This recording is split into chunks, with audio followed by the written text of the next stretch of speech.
Hello friend, CGPSC hand written notes के YouTube channel में आप सभी का बहुत बहुत स्वागत है। चलिए, काफ़ी लंबे समय से आप लोग इंतजार कर रहे थे कि सर क्लासेस फिर से कब से स्टार्ट होगी।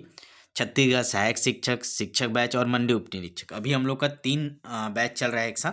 तीनों को हम लोग एक साथ लेके चलेंगे। आपके सहायक शिक्षक हो गए और आपके शिक्षक बैच हो गए और मंडी उप निरीक्षक का। ठीक है, आप सभी को पता है कि ये तीनों अभी आगामी भर्ती आपके छत्तीसगढ़ में होने वाली है और इसकी तैयारी हम लोग आज से स्टार्ट करें।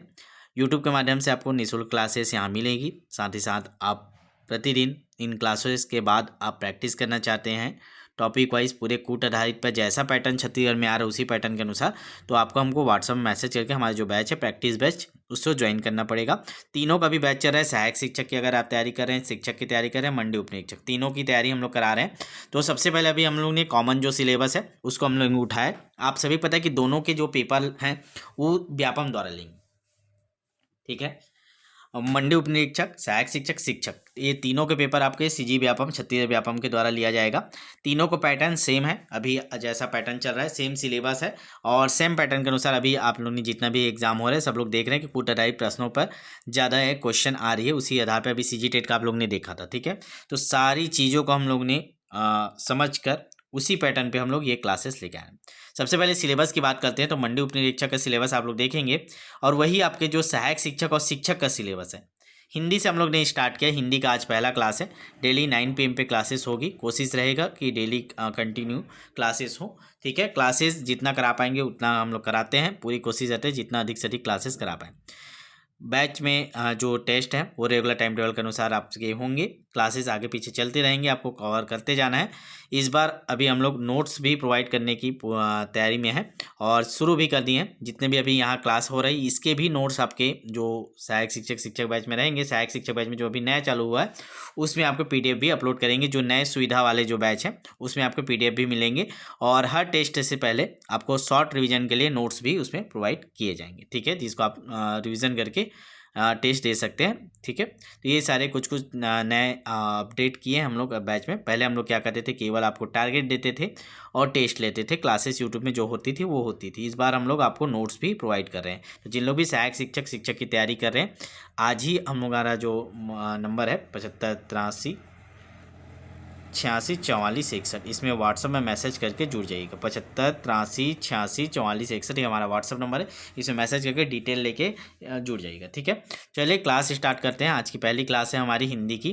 तो हिंदी को हम लोग कॉमन जो सब्जेक्ट है उसको भी अब हम लोग लेके चल रहे हैं ताकि एक साथ अभी आप लोग को कवर कर पाएँ। ठीक है, तो सबसे पहला हम लोग का जो चैप्टर है, ठीक है, मंडी उपन्यासन में 7 नंबर के आएंगे ही, तो ध्यान रखेंगे। और हमारे जो सहायक शिक्षक में ये भी आपके महत्वपूर्ण चैप्टर है। पहले देखेंगे, सबसे पहला हम लोग का है स्वर व्यंजन वर्तनी, ये वाला है। तो यही वाला पोर्शन आज हम लोग करेंगे। स्वर और व्यंजन हमारे शिक्षक भर्ती के सिलेबस में देखेंगे तो ये पहला इकाई है। इकाई 1 है वर्ण विचार, जिसमें स्वर, व्यंजन, अक्षर, वर्णमाला, लिंग, वचन आदि ये और संधि, इतना चीज़ें हमको पढ़ना है। ठीक है, तो हम लोग स्टार्ट यहीं से करें। पहला क्लास है, शुरू से देखिएगा। ठीक है, और धीरे धीरे करके हम लोग सेम जो सिलेबस है तो पूरा उसको कवर करेंगे।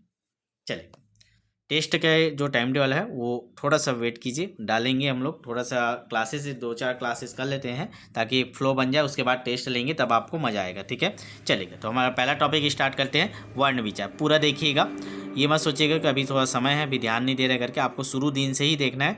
और जिन लोग भी सहायक शिक्षक के नए बैच में जुड़ के उनको इसका PDF भी मिल जाएगा। तो आपको उसके बाद उस PDF को प्रिंट नहीं कराना है, प्रिंट नहीं कराना है। प्रिंट आप कराएंगे तो आपको रिजल्ट फिर नहीं मिलेगा। फिर मत बोलिएगा, आपको प्रिंट नहीं कराना है, उसको हाथ से लिख कर नोट्स बनाना है। ठीक है, आप डेली PDF मिल जाएगा। PDF को आप ओपन कर लीजिए मोबाइल में, फिर उसको देख के नोट्स बना लीजिए। और क्लास डेली देखना है, ये भी नहीं सोचना है कि PDF मिल जा रहा है क्लास नहीं, क्योंकि यहाँ मैं बहुत सारे नए नए चीज़ें आपको बताऊंगा। ठीक है, कि कैसे पैटर्न में आ रहा है, क्या क्या क्वेश्चन बन सकते हैं। आज ही क्लास को आपको कम से कम पूरा देखिएगा। इसमें बहुत सारी चीज़ें मैं कवर करूँगा कि कैसे क्वेश्चन पूछे जा रहे हैं, किस टॉपिक किस टाइप के क्वेश्चन अभी व्यापम पूछा है और पूछ सकता है। ठीक है, चलेगा। तो बेसिक से स्टार्ट करते हैं। सबसे पहला आज हमारा टॉपिक है वर्ण विचार। वर्ण विचार के अंतर्गत हम लोग स्वर और व्यंजन को आज कवर करेंगे। तो सबसे पहले देखते हैं वर्ण। वर्ण की परिभाषा क्या होती है। तो आप सभी को पता है, भाषा की वो सबसे छोटी ध्वनि इकाई जिसे और विभाजित नहीं किया जा सकता वर्ण कहलाता है। मतलब ओवरऑल बोल रहे हैं कि सबसे छोटी ध्वनि जिसको और छोटे टुकड़ों में हम लोग नहीं तोड़ सकते, वही क्या कहलाता है, वर्ण कहलाता है। तो वर्ण को हम लोग ध्वनि मान सकते हैं सबसे छोटी। और लिपि क्या होता है, मतलब लिपि का मतलब होता है लिखित रूप। अब उस ध्वनि को हम लोग अगर किसी लिपि में बद्ध कर दें, ठीक है, लिखित रूप दे दें, ठीक है, और उस ध्वनि को किसी चिन्ह में बदल दें, तो वो क्या कहलाता है, वर्ण कहलाता है। जैसे हम लोग ने कुछ भी ध्वनि निकाले, फिर ध्वनि को हम लोग ने लिख दिया कि ये क है, तो अभी ये हो गया एक, हम लोग ने प्रतीक दे दिया, चिन्ह दे दिया, जो ध्वनि निकला क ऐसे बोले, तो जो ध्वनि निकला उसको हम लोग ने प्रतीक के रूप में दे दिया, क है, ये ख, ये आ, ऐसे करके जो ध्वनि निकाली उसको हम लोग ने एक चिन्ह दे दिया। इन चिन्ह को ही क्या बोला जाता है, वर्ण कहा जाता है। बहुत छोटा छोटा बेसिक से हम लोग लेके चल रहे हैं, इन्हीं बेसिक से ही मिलकर कूट वाले क्वेश्चन बनते हैं। अभी मैं आपको क्वेश्चन भी कराऊंगा, नीचे आप लोग बने रहिएगा, क्वेश्चन भी मैं आपको कुछ दिखाऊंगा कि कैसे क्वेश्चन हम लोग अभी बैच में लेके चलेंगे, ठीक है। तो वो हो गया ध्वनि, मतलब वर्ण, ध्वनि का सबसे छोटा रूप को वर्ण कहते हैं। और जो लिपि होती है वो लिखित रूप में होती है, तो ध्वनि को अगर चिन्ह के साथ हम लोग बदल देते हैं तो वो वर्ण कहलाता है। समझ में आ गया होगा। तो सबसे पहले अभी हम लोग ध्वनि शब्द यूज़ करें तो ध्वनि क्या होता है इसको हम लोग देख लेते हैं, ठीक है। ध्वनि क्या है, जब वायु मुख या नासिका मार्ग से निकलते समय कंपन उत्पन्न करती है तो ध्वनि बनती है। तो जो हवा होती है हमारे मुंह से, जो हवा हम लोग निकाल रहे हैं, तो मुंह से जब वो निकलता है तो वो कुछ कंपन के साथ निकलता है। उन्हीं कंपनों को हम लोग अलग अलग ध्वनि वर्ण के रूप में हम लोग देते जाते हैं, नाम दिए हैं, ठीक है। तो भाषा में प्रयुक्त ध्वनियों को ही वर्ण ध्वनि कहा जाता है, ठीक। समझ में आ रहा होगा आपको। मैं भी बोल रहा हूँ तो केवल मैं शरीर के अंदर से केवल अपने फेफड़ों के माध्यम से मुख और नासिका से केवल हवा निकाल रहा हूँ, वो हवा कंपन करके अलग अलग वर्ड बन रहे हैं, ठीक है। तो ये समझ में आ रहा होगा, बेसिक से है ध्वनि क्या है, समझ में आ गया। चलिए अब ध्वनि के प्रकार देख लेते हैं। ध्वनि कितने प्रकार के होते हैं, तो ध्वनि आपके स्वर ध्वनि होते हैं, व्यंजन ध्वनि होते हैं, ठीक है। अब ये दो देखिए, नया नया चीज़ें मैं आपको लेके चल रहा हूँ। जैसे आपने देखा था पिछले बार 2023 में शिक्षक भर्ती में क्या पूछा था, उपसर्ग कितने प्रकार के होते हैं। अभी तक आप जितने बुक आप देखेंगे पढ़ते थे पहले 2023 से पहले, तो उसमें कभी नहीं दिया जाता था उपसर्ग प्रत्यय के प्रकार, केवल हम लोग उपसर्ग पढ़ते थे और कितने संख्या में होता है ऐसे करके देख लेते थे, प्रकारों का नहीं पढ़ते। लेकिन ऐसा क्वेश्चन आया था, ठीक है। तो ध्वनि में भी ऐसा क्वेश्चन बन सकता है। वर्ण आपके वर्ण विचार आपके सिलेबस में है, तो वर्ण मतलब ध्वनि का ही छोटा रूप है, सबसे छोटा रूप ध्वनि का जो वर्ण कहलाता है। तो उसके प्रकारों को भी हम लोग लेके चल रहे हैं, जैसा पैटर्न में पूछा आगामी पूछ सकता है। तो सारी चीज़ों को मैं बताते चलूँगा, इसीलिए क्लास आपको रोज़ देखना है। उसके बाद PDF आपके बैच में डाला जाएगा, वहाँ से आपको नोट्स बनाना है, ठीक है। चलेगा, ध्वनि के प्रकार देखते हैं। तो सबसे पहले दो प्रकार के ध्वनि के प्रकार होते हैं, याद रखिएगा, संख्या पूछिए तो दो, स्वर ध्वनि और व्यंजन ध्वनि। स्वर ध्वनि क्या होता है, बिना अवरोध के हम लोग कुछ बोल रहे हैं तो बिना अवरोध के अगर हवा निकल रही है तो वो स्वर ध्वनि कहलाता है। व्यंजन ध्वनि क्या होता है, अवरोध के साथ, थोड़ा रुकेंगे फिर बोलेंगे, ऐसा टाइप का जो वर्ण निकलेंगे वो आपके व्यंजन ध्वनि कहलाते हैं। तो ये दो प्रकार, आपको प्रकार को याद रखना है, ठीक है। चलिए आगे बढ़ते हैं। अगला है ध्वनि उत्पन्न होने की प्रक्रिया। मैं आपको डिटेल से करा रहा हूँ, डेप्थ कर रहा हूँ एकदम, ठीक है। एग्जाम डेप्थ देख लिखा है, एग्जाम डेप्थ पे हम लोग लेके चल रहे हैं। ये सारी चीज़ें आपको बुक में नहीं मिलेगी, या आपके जो लोकल मार्केट में जो शिक्षक भर्ती की, मंडी उपनिरीक्षक की बुक आई होगी उसमें ये सबको स्किप कर दिया जाता है। लेकिन हम लोग सारी चीज़ों को लेके चल रहे हैं ताकि एग्जाम हमको धोखा ना हो कि ये ज़्यादा डीपली पूछ दिया। जैसे अभी उसमें CGTET में बहुत सारे लोग परेशान हो रहे कि कूटा राई क्वेश्चन पूछ दिया है, बहुत सारे लेंदी पेपर था, हम लोग उतना पढ़ नहीं पाते, उतना प्रैक्टिस नहीं कर पाते। तो वो सारी कमियों को इस बार हम लोग दूर करके हुए चल रहे हैं, ताकि शिक्षक भर्ती पेपर के बाद आपको ये बोलना ना पड़े, ठीक है। चलिए, तो अब डेप्थ में पढ़ रहे हैं तो आराम से सुनते जाइए। फिर ध्वनि उत्पन्न होने की प्रक्रिया, कैसे ध्वनि निकलती है। ध्वनि निर्माण के 3 मुख्य अंग हैं। फेफड़े, ठीक है, सबसे पहला क्या है, फेफड़ा। फेफड़ा से ही तो हमारा जो वायु है ध्वनि निकलता है। तो सबसे पहला मुख्य अंग है ध्वनि निर्माण के फेफड़ा। दूसरा है कंठ, और तीसरा है आपके मुख और नासिका, ठीक है। तो ये 3 चीज़ें आपको याद रखना है। ध्वनि उत्पन्न कैसे होता है, तो हमारे सबसे पहले फेफड़ा से हमारा जो ध्वनि होता है वो निकलता है। फिर वो कहाँ जाता है, कंठ, गले में जाता है। फिर गले से कहाँ पे आता है, मुंह से या फिर नाक से हमारा जो हवा है वो निकलता है, फिर कंपन करके वो एक वर्ण बनता है, ठीक है। तो ये तीनों याद रखिएगा, पूछ सकता है ध्वनि निर्माण के मुख्य अंग कितने हैं, तो आपके 3 आएंगे, ठीक है। कौन कौन से, फेफड़ा, कंठ और तीसरा मुख या नासिका। ध्वनि को आकार देते हैं, कौन देता है, मुख और नासिका। कंपन कौन उत्पन्न करता है, तो कंठ, ठीक है। अगला, यदि स्वर यंत्र में कंपन होता है तो उसे घोष कहा जाता है, और यदि कंपन नहीं होता तो अघोष कहा जाता है। इसको और डिटेल में आगे पढ़ेंगे, कौन कौन से वर्ण घोष है, कौन कौन से अघोष है। लेकिन बस यही याद रखिए, अभी जो स्वर तंत्र जो आपके जो हैं गले में, उसमें अगर कंपन होता है तो वो घोष कहा जाता है, और कंपन नहीं होता तो अघोष कहा जाता है। नहीं मतलब अघोष, ठीक है, याद रखिएगा। इतना बेसिक हम लोग करके चलते हैं। चलिए आगे। हिंदी ध्वनियों का वर्गीकरण। अब देखते हैं वर्गीकरण कैसे करेंगे। ध्वनि, ध्वनि तो दो प्रकार का हम लोग पढ़े, स्वर ध्वनि और व्यंजन ध्वनि। अब उसके जो वर्गीकरण के अंतर्गत आता है, घोष जिनमें कंपन हो, अघोष जिसमें कंपन ना हो, अल्प प्राण जिसमें कम श्वास की जरूरत पड़े या निकले बाहर हमारा, महाप्राण जिसमें अधिक श्वास बाहर निकले, अनुनासिक जो नाक से ध्वनि निकलती है। तो इतने प्रकार के बेसिक वाले उसके वर्गीकरण है एडवांस लेवल पे, इसको आपको याद रखना है। घोष जिसमें कंपन हो, अघोष जिसमें कंपन ना हो, अल्प प्राण जिसमें कम श्वास हो, महाप्राण जिसमें अधिक श्वास की बाहर निकले, और अनुनासिक जिसमें नाक से ध्वनि निकले। सारी चीज़ें आपको बेसिक लग रहा होगा, लेकिन एक एक चीज़ आपको स्किप नहीं करना है, सारी चीज़ें लेके चलना है। सभी चीज़ को नोट्स बनाइएगा। बैच में पीडीएफ डाल दिया जाएगा आपके जो नया बैच बना उसमें ना, क्योंकि ये सुविधा आप लोग के सहयोग से स्टार्ट हुआ है। जिन लोग भी सहयोग करके नए बैच में जुड़े हैं उनको पीडीएफ मिल जाएगा, क्योंकि टाइप में कराने में जो भी आ रहा है वो आपके द्वारा सहयोग किया गया। ये टाइपिंग जो हुआ है वो आपके सहयोग से ही टाइपिंग हम लोगों ने आज करवाया है, ठीक है। तो ये जो पीडीएफ नोट्स है वो आपको बैच में, जो नया वाला बैच है उसमें डाल दिया जाएगा। बाकी अगर अगर आप पुराने बैच में हैं तो कोई दिक्कत नहीं, आप यहाँ से आप क्लास के साथ नोट्स बना लीजिएगा, ठीक है। चलिए आगे देखते हैं वर्णमाला। वर्णमाला देखते हैं। वर्णमाला किसको बोलते हैं? तो वर्णों के जो व्यवस्थित समूह को वर्णमाला कहते हैं। हम लोग नीचे से जा रहे हैं, धीरे धीरे धीरे धीरे हम लोग अपना लेवल बढ़ा रहे हैं, ठीक है। तो धीरे धीरे हम लोग अपना टॉपिक पे जाएंगे, धीरे धीरे क्वेश्चनों पे भी जाएंगे, व्यापन लेवल पे, शिक्षक भर्ती लेवल पे, मंडी निरीक्षक लेवल पे कैसे क्वेश्चन बनेंगे उस सबको हम लोग धीरे धीरे कवर करेंगे, ठीक है। बस सब्र रख के पढ़ते जाइए। वर्णमाला क्या होता है? वर्णों के व्यवस्थित समूह को वर्णमाला कहते हैं। हिंदी में वर्णमाला की पारंपरिक अगर गणना करें, अब देखिए डायरेक्ट फैक्ट वाले बहुत सारे भी क्वेश्चन कूट में पूछे जाते हैं, तो आप याद रखिएगा। वर्णमाला में कितने स्वर कितने हैं? तो 11, ठीक है। व्यंजन कितने हैं? तो 33। संयुक्त व्यंजन कितने हैं? तो 4। अब अयोग वाहक कितने हैं? तो 2। तो किसी किसी में इसको छोड़ देते हैं, किसी किसी में इसको ले लेते हैं। तो कई बार ये पूछा गया परीक्षा में, दोनों प्रकार के पूछे गए, आप ऑप्शन पे ध्यान रखेंगे। पूछेंगे हिंदी वर्णमाला में कितने वर्ण हैं? तो 52 रहेगा तो 52 लगाइएगा, दोनों नहीं रहेंगे। 50 रहेगा तो 50, अगर 50 52 दोनों रहे तो आप 52 को लगाइएगा, लेकिन अगर केवल 52 ना रहे 50 है तो 50 को लगाइए। कहीं कहीं अयोग वाहक को छोड़ दिया जाता है। मैं इस प्रकार से जितने भी क्वेश्चन हैं जो विवादित क्वेश्चन है उन सभी को बताते चलूँगा, इसीलिए क्लास पूरा देखिएगा, ठीक है। तो परीक्षा में दोनों प्रकार से पूछे जाते हैं, 50 या 52, आप ऑप्शन पे डिटेल देख के लगाएंगे।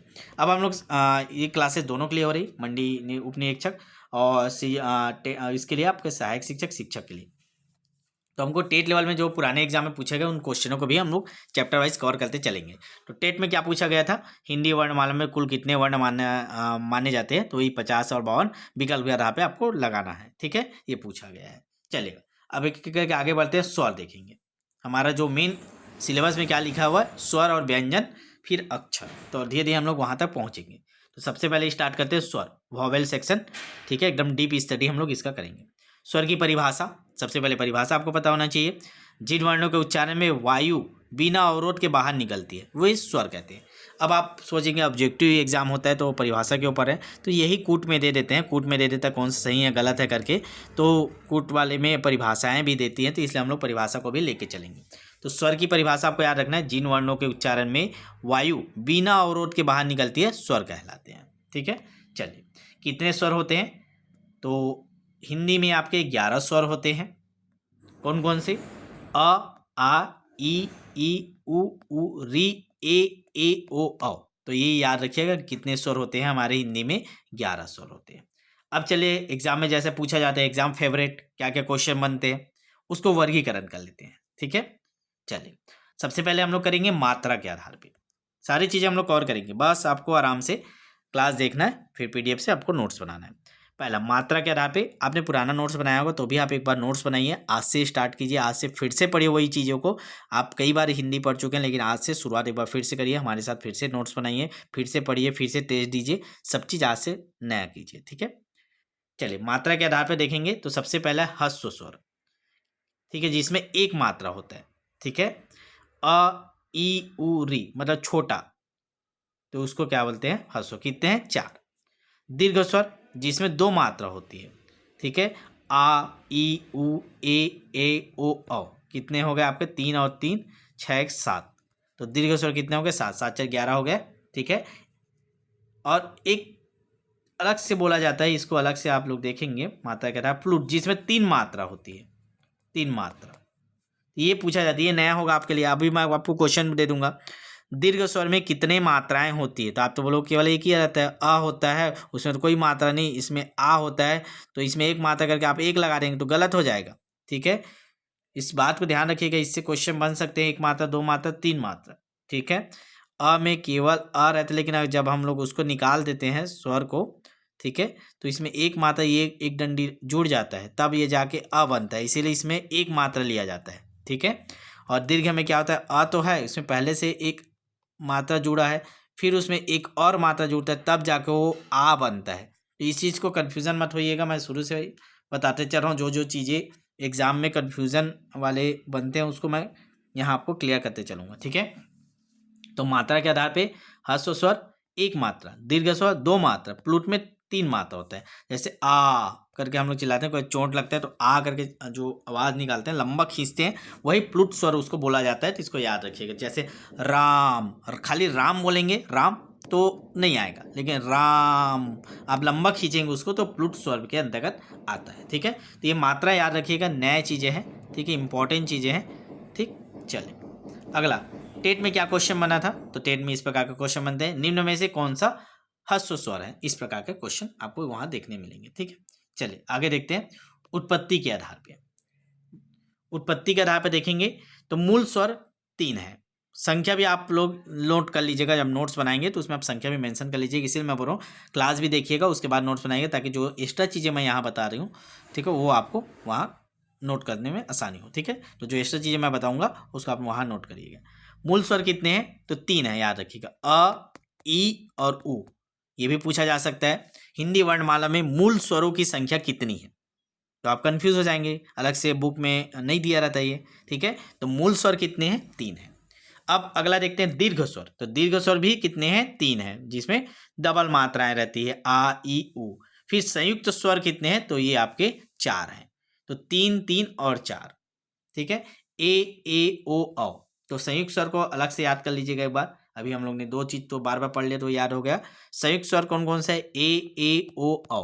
ठीक है, इसको याद रखिएगा। तो ये हो गया हमारा उत्पत्ति के आधार पे। अब तीसरा चलते हैं उच्चारण के आधार पे। अभी हम लोग स्वर पढ़ रहे हैं ना, व्यंजन नहीं पढ़ रहे हैं, इसीलिए आपको स्वर स्वर वाले चीजें ही देखेंगे। अब जब व्यंजन पढ़ेंगे तो इन सब वर्गीकरण में फिर से व्यंजनों को देखेंगे। उच्चारण स्थान के आधार पे, उच्चारण स्थान के आधार पे अ कहाँ से निकलता है? अभी हम लोग स्वर की बात कर रहे हैं, तो अ कहाँ से निकलता है? कंठ। अ बोल के देखिए, कंठ से ही आवाज आएगी अ। फिर ई कहाँ से निकलता है? तालव्य से निकलता है। ठीक है, तालव्य मतलब जो आप बोल सकते हैं छत्तीसगढ़ी में जैसे गाल बोला जाता है, चिक्स बोला जाता है, वो। ठीक है, फिर ओट, ओट से क्या निकलता है? ऊ। ठीक, फिर संयुक्त के अंतर्गत क्या आता है आपका? ए ओ औ। ये अलग से हो गया। ठीक है, ये तीनों आप याद रखिएगा। कंठ से अ आता है, तालव्य से ई आता है, ओष्ठ से ऊ आता है। ठीक, चलिए अब देखते हैं स्वर मात्राएं। ठीक है, कोड वाले जो क्वेश्चन आते हैं उसके लिए स्वर मात्राएं कितने कितने मात्रा होते हैं? तो एक मात्रा वाला वो लिखा, तो उसको अलग आप लोग समझिएगा। ठीक है, जब उसमें स्वर बाहर निकाल देंगे तब वो एक मात्रा दो मात्रा पढ़े थे। ये आपके अलग से अ में कोई मात्रा नहीं होता।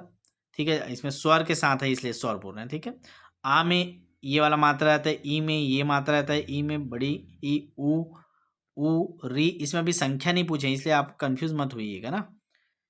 ए में ए ओ औ। ठीक है, ये आप लोग ने देख लिया। चलिए आगे देखते हैं। अब हम लोग व्यंजन को देखते हैं। स्वर देख लिया, व्यंजन देख लें। इसका भी परिभाषा देखते हैं। सबसे पहले, जिन वर्णों के उच्चारण में वायु किसी स्थान पर रुककर बाहर आती है वे व्यंजन कहलाते हैं। वहाँ कोई बाधा नहीं आती है, डायरेक्ट निकलता है, स्वर कहलाता है। अगर रुक कर बाहर आ रही है तो वो क्या कहलाता है? व्यंजन कहलाता है। व्यंजन की कुल संख्या कितनी है? 33। आज का टॉपिक इजी है, थोड़ा इजी लग रहा होगा आपको। हम लोग डेप लेवल पे जाएंगे, अभी आपको कूटा रहे क्वेश्चन भी मैं यहाँ पे दिखाऊंगा, तो अंतिम तक बने रहिएगा। व्यंजन की कुल संख्या कितनी है? 33। वर्गीय व्यंजन कितने हैं? 25। सारे फैक्ट वाले हैं। आपको आज की क्लास में बहुत सारी चीज़ें आपको माइंड में याद करना पड़ेंगे, नोट्स बना के बार बार उसको रिवीजन करना पड़ेगा, तब जाके एग्जाम में क्वेश्चन बनेंगे।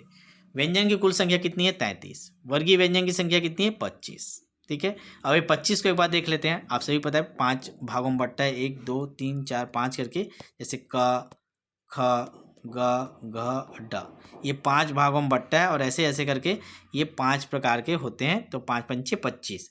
क वर्ग की क्या है, क ख ग घ अंग। इसका उच्चारण कहाँ से होता है, कंठ से होता है। ये दोनों चीज़ें आपको इसमें याद करते चाहिए। क वर्ग का उच्चारण कंठ से होता है और इसमें 5 क्या क्या है, क ख ग घ अंग। ठीक है, अगला च वर्ग देखते हैं। च वर्ग का उच्चारण कहाँ से होता है, तो ये तालव्य से होता है। इसमें कौन कौन से आते हैं, च छ ज झ ज्ञ। फिर आते हैं ट वर्ग। ट वर्ग का उच्चारण कहाँ से होता है, मूर्धन्य से होता है। ठीक है, जब क्वेश्चन सॉल्व करेंगे तब आपको ये आसानी से याद हो जाएगा। अभी आप केवल सुनते जाइए, फिर नोट्स बना के 1-2 बार इसको पढ़िएगा। ट वर्ग के अंतर्गत ट ठ ड ढ अड़ा। ठीक है, फिर आता है हमारा चौथा वर्ग ट वर्ग, दंत। इसका उच्चारण स्थान क्या है, दंत। ठीक है, त थ द ध न। फिर आते हैं हमारा प वर्ग। प वर्ग में आता है, इसका उच्चारण स्थान क्या है, होंठ, ओष्ठ बोला जाता है जिसको। प फ ब भ म। तो ये हम लोग 5 पढ़ लिए।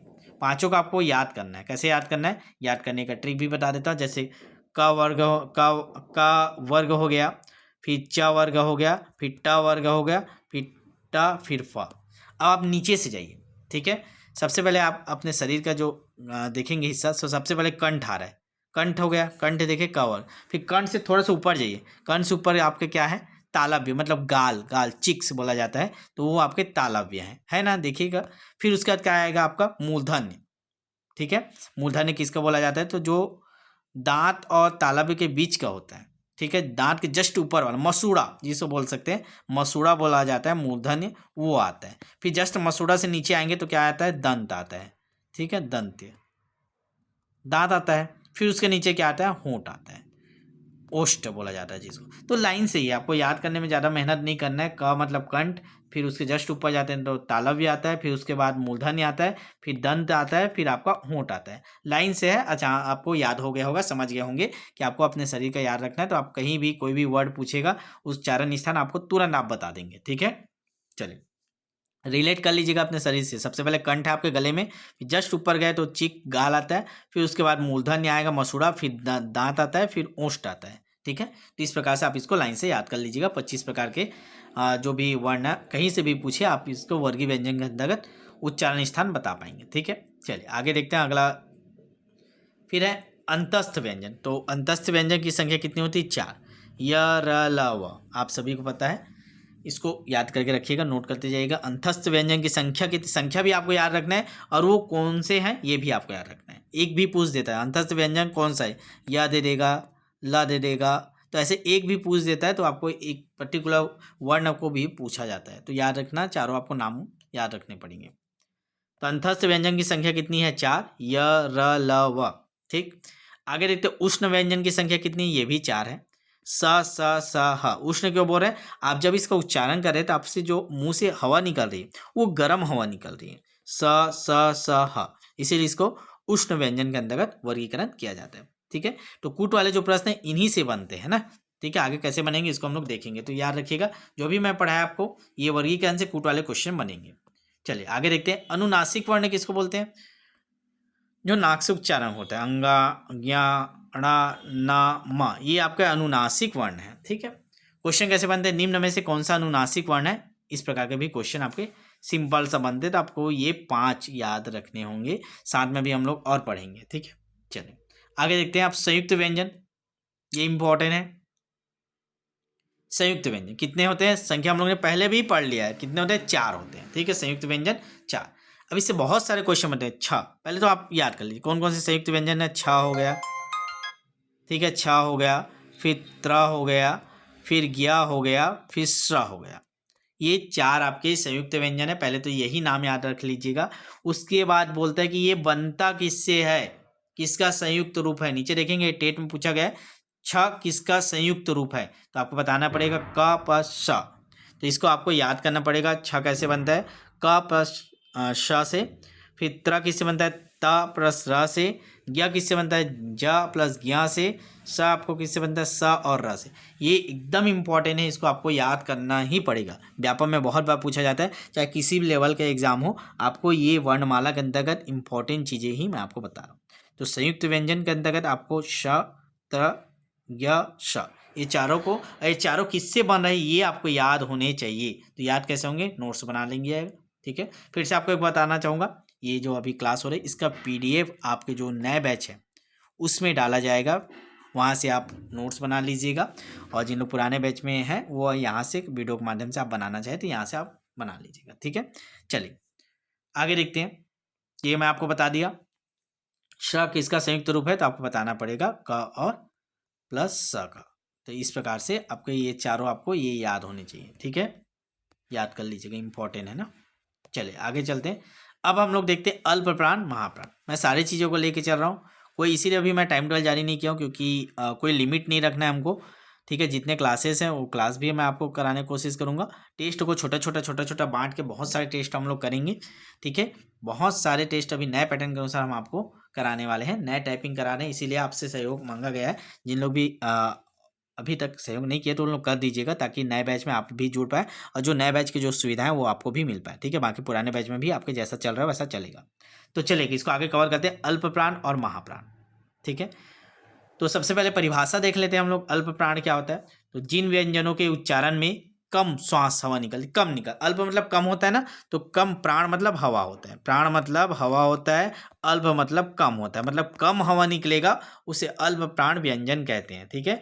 बोलते समय मुंह के सामने हाथ रखने पर हवा कम महसूस होगी, आप ऐसे हाथ रख के बोलेंगे सामने मुंह के, तो जिसमें कम हवा महसूस होगा वो अल्प प्राण, जिसमें ज़्यादा महसूस होगा वो आपका महाप्राण। तब एग्जाम में तो ये कर नहीं सकते, बैठ के पता चल रहा है आप सामने हाथ रख के बोल बोल के आप देख रहे हैं कौन सा अल्प प्राण है कौन सा महाप्राण, तो आपका महाप्राण हो जाएगा। फिर वैसे में आपको याद करके जाना है, ठीक है।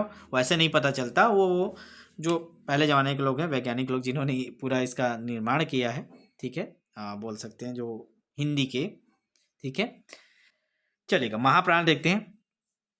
जिन व्यंजनों के उच्चारण में अधिक श्वास या हवा निकलती उन्हें महाप्राण व्यंजन कहते हैं। बोलते समय मुंह के सामने हाथ रखने पर हवा तेज महसूस होती है, ठीक है। चलिए अब देखते हैं। तो मैं आपको जो 5 वर्गीय व्यंजन बताया था, क ख ग घ अंग, ऐसे करके जो 5 लेवल में बताया था, ठीक है। क हो गया, च हो गया, ठीक है। ऐसे करके जो 5 हम लोग ने देखा था, वहीं पे आपको याद करना है वर्ण वर्ग के अनुसार अल्प प्राण महाप्राण कैसे याद करें। प्रत्येक वर्ग में पहला, तीसरा और पांचवा, पहला, तीसरा, पांचवा, मैंने आपको बताया ना 5 लेवल में ऐसे दो बटा रहता है, क ख ग घ। तो पहला वाला, फिर आपका तीसरा वाला, फिर पांचवा वाला, ये तीनों में जो जो आते हैं, जैसे क हो गया, च हो गया, प हो गया, तो ये सारी चीज़ें आपका ये इस लाइन का, इस लाइन का, इस लाइन का, ये आपके आते हैं अल्प प्राण में। 1 3 5 आपको याद रखना है, विषम संख्या 1 3 5 वो आपके अल्प प्राण में आएंगे। फिर आपके महाप्राण में कौन सा आएगा, जो सम वाला है, 2 और 4। तो यहाँ पे जो आएंगे, जैसे क के बाद ख हो गया, तो ये आपके महाप्राण के अंतर्गत आएंगे। तो इस टाइप से आप इसको याद कर लीजिएगा, ठीक है। अल्प प्राण में आपके 1 3 5 और महाप्राण में आपके 2 और 4, ठीक है। चलिए अब आगे देखते हैं घोष और अघोष, ठीक है। हार्ड लेवल पे है ये थोड़ा सा। चलिए घोष और अघोष को देखेंगे। सबसे पहले हम लोग परिभाषा देख लेते हैं, अघोष क्या होता है। तो अघोष स्वर्ण जिनके उच्चारण में स्वर यंत्र कंपन नहीं करते वो अघोष करते, कंपन नहीं बोलेगा मतलब अघोष, ठीक है। अब ये कैसे पता चलेगा, जैसे हम लोग ने उसका देखा अल्प प्राण महाप्राण का, कि मुंह के सामने हाथ को रख लीजिए, हथेली को, और बोलिए अगर ज़्यादा हवा निकल रहा है तो महाप्राण, कम हवा निकल रहा है तो अल्प प्राण। अब इसको कैसे देखोगे, अघोष और घोष को, मतलब कंपन नहीं कर रहा है कि नहीं, तो इसके लिए आप गले पे हाथ रख कर बोले, कंपन नहीं होगा तो वो अघोष है, अगर कंपन होगा तो वो घोष है। तो अघोष के अंतर्गत क्या क्या आता है, क ख च छ ट ठ त थ प फ, मतलब पहला और दूसरा। शुरू का है ना, क वर्ग का पहला दूसरा, ये क ख च छ ट थ, ये सामने के दो दो हैं, 5 हम लोग ने पढ़ा है, 1 2 3 4 5, ठीक है। क वर्ग च वर्ग, तो पहला वाला और दूसरा वाला, ये दोनों वाला, ठीक है, ये आपके अघोष के अंतर्गत आता है। अब बाकी जो बच गए वो आपके 3 4 5 वो घोष के अंतर्गत आएंगे, ठीक है। 1 और 2 आपके अघोष में आते हैं और बाकी आपके घोष के अंतर्गत आते हैं। तो घोष में आप याद रखेंगे, जिनके उच्चारण में स्वर यंत्र में कंपन होता है वे घोष कहलाते हैं, ठीक है। गले पे हाथ रखने पर कंपन महसूस होगा, कौन कौन से, ग घ ज झ ड ढ, ये आपके जो पीछे वाले हैं अब याद कर ले। तो इसके अंतर्गत कौन कौन से आते हैं तो इसको याद कर लेते हैं। सभी स्वर आते हैं, य र ल व आते हैं, सभी अनुनासिक आते हैं। ठीक है, ये आपके घोष स्वर्ण के अंतर्गत, इसको आप अच्छे से नोट करेंगे। ठीक, याद रखने का ट्रिक जो आपको मैं पहले बताया, पहला और दूसरा आपका अघोष है। तो ये सब पहला दूसरा बोल रहा हूँ, मतलब आपको पूरा 25 वर्गीय व्यंजन याद होने चाहिए। ठीक है, क ख ग घ अंगा च छ ज झ ञ, ऐसे करके आप लिख के उसको देख लीजिएगा, क वर्ग च वर्ग। ठीक है, तो फिर आपको ये सारी चीज़ें एकदम आसानी से याद होगा। सबसे पहले आपको वही चैलेंज लेना है कि आपको 25 वर्गों को लिख के प्रैक्टिस करना है। 1 2 3 4 5, 1 2 3 4 5, ऐसे करके 25 जगह बना लीजिएगा और उसको लिख के याद कर लीजिएगा। फिर आपके जो पहले और दूसरे वाले हैं अघोष के अंतर्गत आएगा, और आपके तीसरे चौथे और पांचवें, तीसरा चौथा पांचवा आपके घोष के अंतर्गत आएगा। अल्प प्राण में हम लोग ने क्या पढ़ा, अल्प प्राण में 1 3 5 और महाप्राण में 2 और 4। तो इसी प्रकार के आपको एक साथ लेके चलना है सबको। ठीक, चलिए अब आगे देखते हैं अनुनासिक और अनुस्वार में अंतर क्या है। तो अनुनासिक ये चंद्र बिंदु से सूचित होता है। तो ये ऐसे जो लगते हैं, ठीक है, कोई भी वर्ड लिख लो, ड लिख दिए, तो ऐसा जो ये वाला चंद्र बिंदु और प्लस बिंदु ये वाला लग रहा है वो आपके अनुनासिक में आते हैं। जैसे हंसी, हंसी में लिखे ना ऐसे वाला हंसी, तो ये आपके आते हैं अनुनासिक। और अनुस्वार किसमें बोलते हैं, जिसमें केवल बिंदु लगाया जाता है। जैसे संकल्प लिखते हैं तो केवल बिंदु लगाए, वो उसको अनुस्वार कहते हैं। दोनों में अंतर आप समझिएगा। ठीक, इसको अनुनासिक बोलते हैं, बहुत लोगों को ये कन्फ्यूजन रहता है अनुनासिक क्या है अनुस्वार क्या है। तो चंद्र बिंदु वाला रहेगा वो आपके अनुनासिक के अंदर आएगा, और अनुस्वार के अंदर केवल बिंदु आएंगे। ठीक है, चल 30 मिनट का क्लास का टारगेट था। चलिए थोड़ा सा अभी और करते हैं, 2 क्लास में पूरा होगा ये वाला, और क्वेश्चन भी हम लोग लेके चलेंगे, लास्ट में कूटाधारी क्वेश्चन भी है। चलिए तो आगे देखते हैं, वर्गीय व्यंजन की पूरी संरचना एक बार देख लेते हैं। जो मैं अभी आपको याद कराया उसके बाद फिर से रिवाइज कर लेते हैं। प्रत्येक वर्ग में 5 वर्ग होते हैं। ठीक है, प्रत्येक वर्ग में 5 वर्ग होते हैं। पहला क्या क्या होता है, अल्प प्राण बोलते हैं, दूसरा महाप्राण, तीसरा फिर अल्प प्राण, चौथा महाप्राण, पांचवा अनुनासिक। ठीक है, तो इसको याद रखिएगा, 1 2 3 4 5।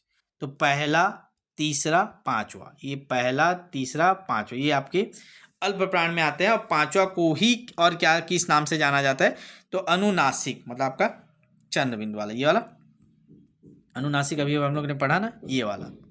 ठीक है, तो इसको याद करिए।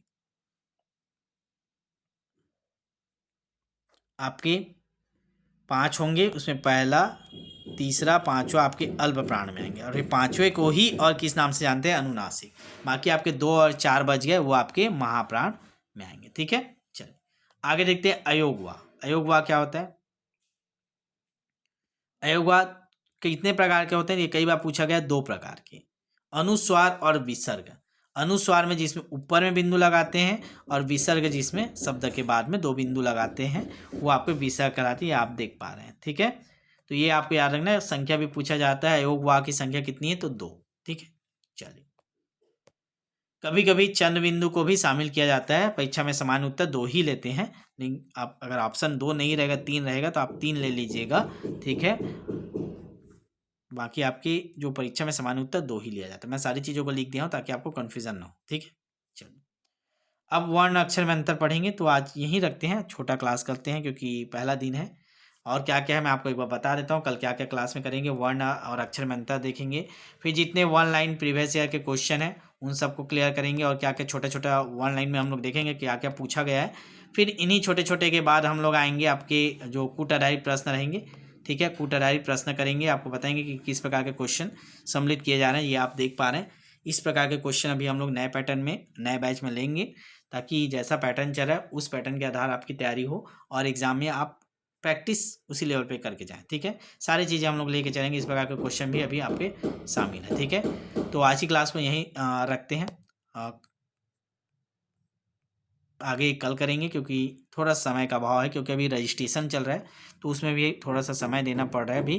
ठीक है, तो अभी हमारे 3 बैच चल रहे हैं, तीनों बैच हम लोग इसी क्लास से कवर कर लिए। सहायक शिक्षक बैच ठीक है, जिसका रजिस्ट्रेशन अभी चल रहा है। शिक्षक बैच में भी रजिस्ट्रेशन चल रहा है, मंडी उप निरीक्षक, तीनों के बैच चल रहे हैं। तो आप सहायक शिक्षक की तैयारी कर रहे हैं, चाहे आप शिक्षक की तैयारी कर रहे हैं, चाहे आप मंडी उप निरीक्षक की तैयारी करें, तीनों के हमारे जो टॉपिक वाइज टेस्ट बैच है वो हमारे चल रहे हैं। ध्यान रखेंगे क्लास आपके निःशुल्क होते हैं, क्लास का कोई फीस नहीं लिया जाता।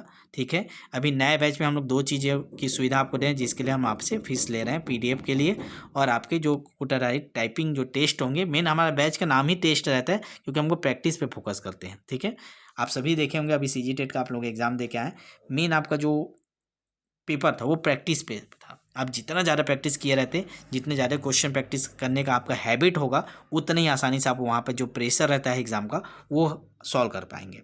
अगर आप केवल थ्योरी पढ़ते हैं, वीडियो लेक्चर देखते हैं और क्वेश्चन प्रैक्टिस नहीं करते, तो फिर आप एग्ज़ाम में कुछ नहीं कर पाएंगे। इस बात को अपने दिमाग में बैठा लीजिए। इसका जीता जाता उदाहरण आपको CG टेट के एग्ज़ाम के दिन आपको समझ में आया होगा कि हमको क्वेश्चन प्रैक्टिस पे फोकस करना है टाइमिंग के साथ। ठीक है, तो आपको क्या करना है, बस ये हमारा नंबर नोट कर लीजिए,